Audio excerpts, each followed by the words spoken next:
आइए चलिए, तो अभी मैंने आपको दो टॉपिक समझाए। दो टॉपिक आपके पास simple stress strain and SFD BMD.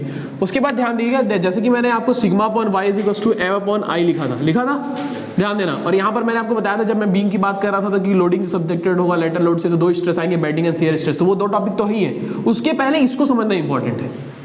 I is what? Moment of inertia.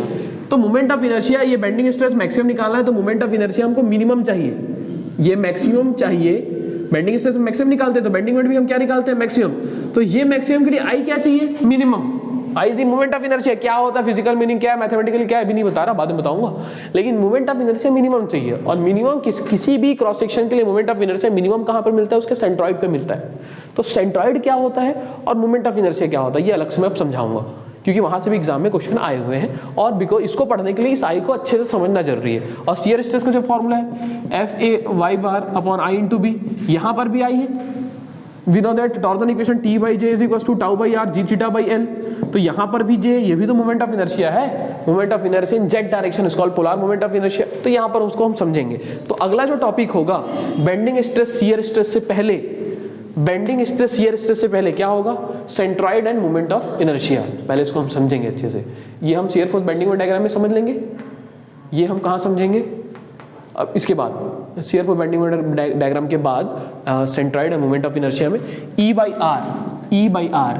ई को तो हम पहले यूनिट में समझ लेंगे, क्योंकि इलास्टिक कांस्टेंट है। यहाँ पर मैंने लिखना भूल गया था, इलास्टिक कांस्टेंट भी हम चर्चा करेंगे, 4 टाइप इलास्टिक कांस्टेंट। सो ई को तो हम वहीं समझ लेंगे, इसको अभी समझ रहे हैं, इसको shear force bending moment diagram में समझ लेंगे। जब वहां पर आऊंगा बेंडिंग स्ट्रेस में, तो आर समझाऊंगा और वाई समझाऊंगा। ठीक है जी, कुछ थोड़ी ना दोनों।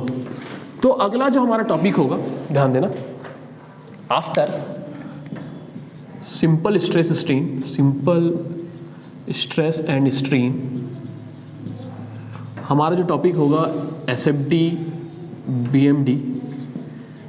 फिर हमारा टॉपिक जो होगा वो क्या होगा, बोलो यार? Centroid end moment of inertia. उसके बाद हम पढ़ लेंगे क्या? Bending stress. बेंडिंग स्ट्रेस कहाँ पढ़ेंगे? बीम्स में ना। उसके बाद क्या पढ़ेंगे? शियर स्ट्रेस कहाँ पर देखेंगे? अरे अरे अरे, बीम्स में ही देखेंगे ना। उसके बाद जो जो टॉपिक आते जाता है दिमाग में, वो सब लिखते जाते हैं, सब पढ़ लेंगे। हाँ, डिफ्लेक्शन पढ़ेंगे बीम में, डिफ्लेक्शन इन बीम्स। किसी भी को डिजाइन करने के लिए दो क्राइटेरिया होता है, स्ट्रेंथ बेसिस और रिजिडिटी बेसिस। हम वहाँ पर चर्चा करेंगे डिफ्लेक्शन क्यों पढ़ते हैं, ध्यान देना। क्या बोले सर, समझ में नहीं आया? हाँ, अभी समझ में नहीं आया हो। डिफ्लेक्शन इन बीम्स, उसके कुछ भी बोलो यार। प्रिंसिपल स्ट्रेसेस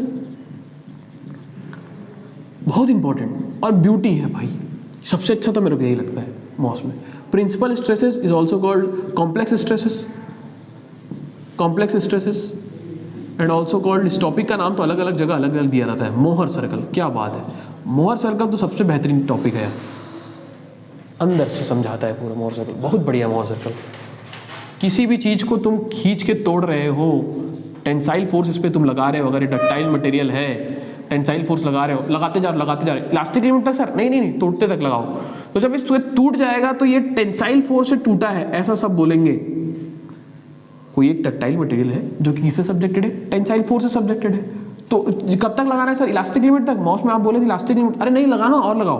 प्लास्टिक लिमिट तक सर, अरे नहीं प्लास्टिक लिमिट तक भी रहोगे टूटेगा थोड़ी, बस परमानेंट डिफॉर्मेशन आएगा। फ्रैक्चर तक जाना है सर, हाँ फ्रैक्चर तक जाओ।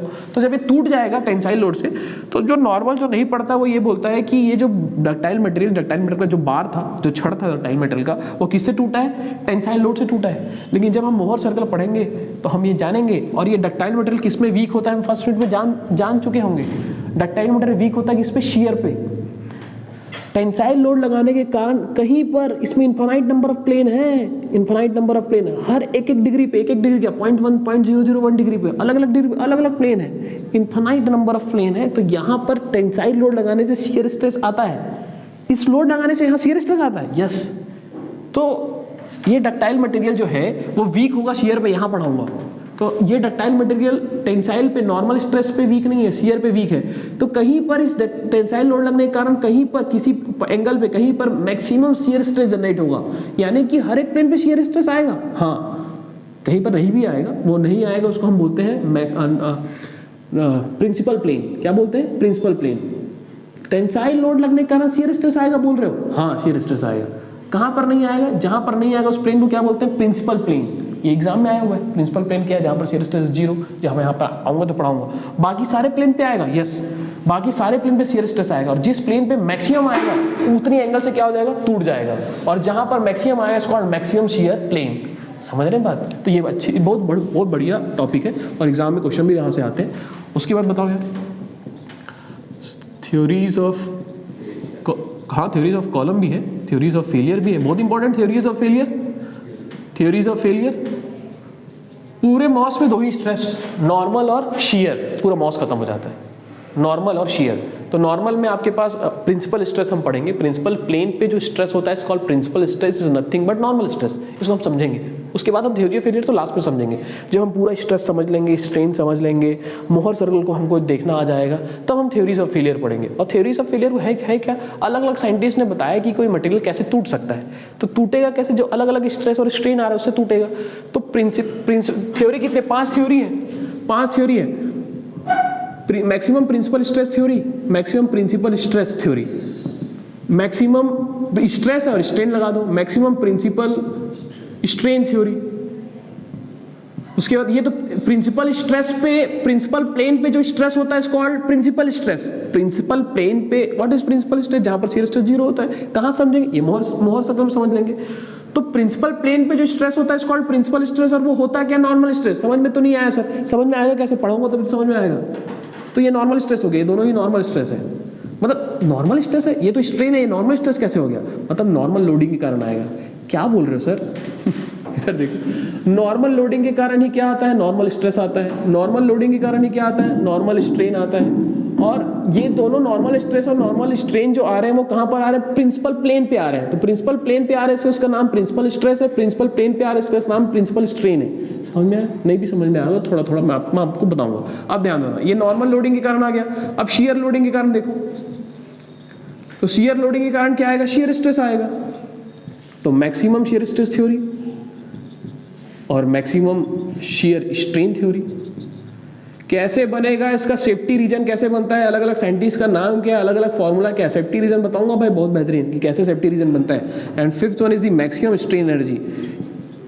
मैक्सिमम स्ट्रेन एनर्जी ये क्या है? एक सरल शब्द में समझाऊं, ये है क्या? समझो मेरी बात।